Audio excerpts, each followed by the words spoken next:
So the world's unfair. You want to throw it out? Oh! All right. World's unfair. Sorry about that. All right. My name's Nicholas Korn, and my speech is the world's unfair. Yeah, what are you going to do about it? So welcome to the world's unfair. How many of you heard that from your moms? Yeah? I can't tell you how many people I've talked to this past week, tell them what I'm doing here tonight. They say, oh yeah, my mom told me that.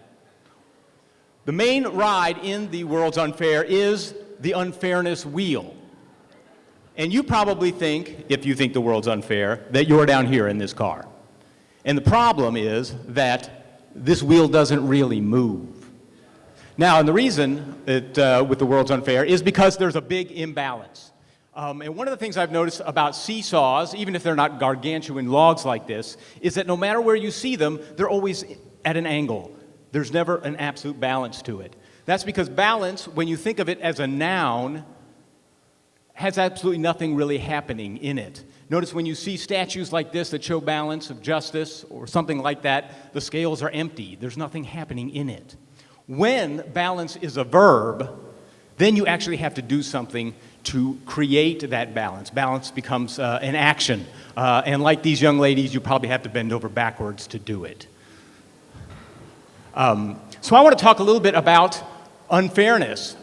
We tend to think that when we think of the world's unfair, that means naturally that it is against us and that it is to our disadvantage. And that's actually the thought that I want to overturn in the next 3.5 minutes. Because I believe that you can make the world unfair in your favor. And that's really what it's all about. That's the big change. And if there's only one thought from my 5 minutes that I want you to take away, it's this one right here.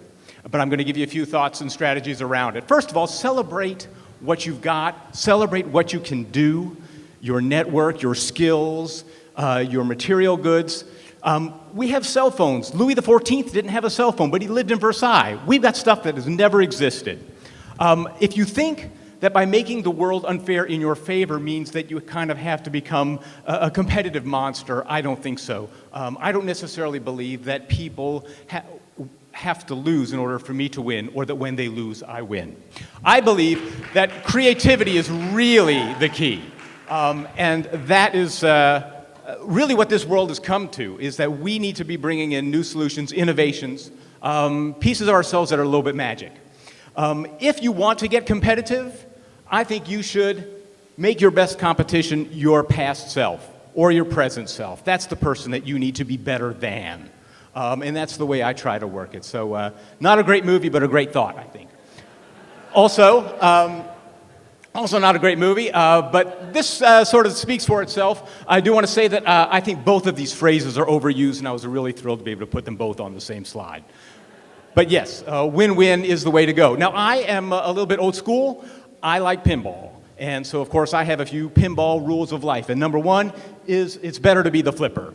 It's better to be the one making the ball move. It's better to be the one causing the action, not the object that is acted upon. The second is to learn the table. I used to think that if something didn't happen right away, then it wasn't meant to happen. Now I know that if you stick in there, learn a little bit more about what's going on, what actually causes the sequence to create higher scores, you begin to make things more in your favor. The other is that your best score is your best victory. That's what you're trying to beat, what you've done before, not what other people have done. So, a little bit of pinball logic for you there.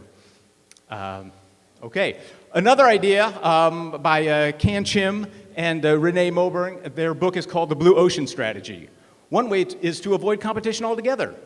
Just put yourself in your own niche so that people enter your category to compete with you. The other is do what you do well and totally rock it out.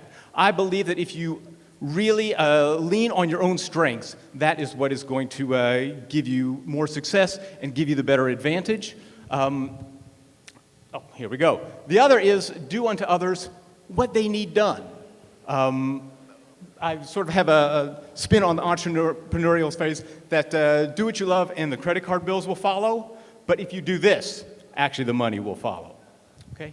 Also, don't try to be perfect, because perfect really isn't attainable. Perfect is actually what... Thank you. Yes, and if you want to help me out with number 2 a little later, Gentleman Jack is the drink for me, okay? And I'm guessing making the world unfair in my favor. The last slide. Know your victories. Know what you're really going after. That way, you will be making the world unfair in your favor because you will reach what you really, really want. Guys, I only got 5 minutes, but hey, that's fair. Thank you.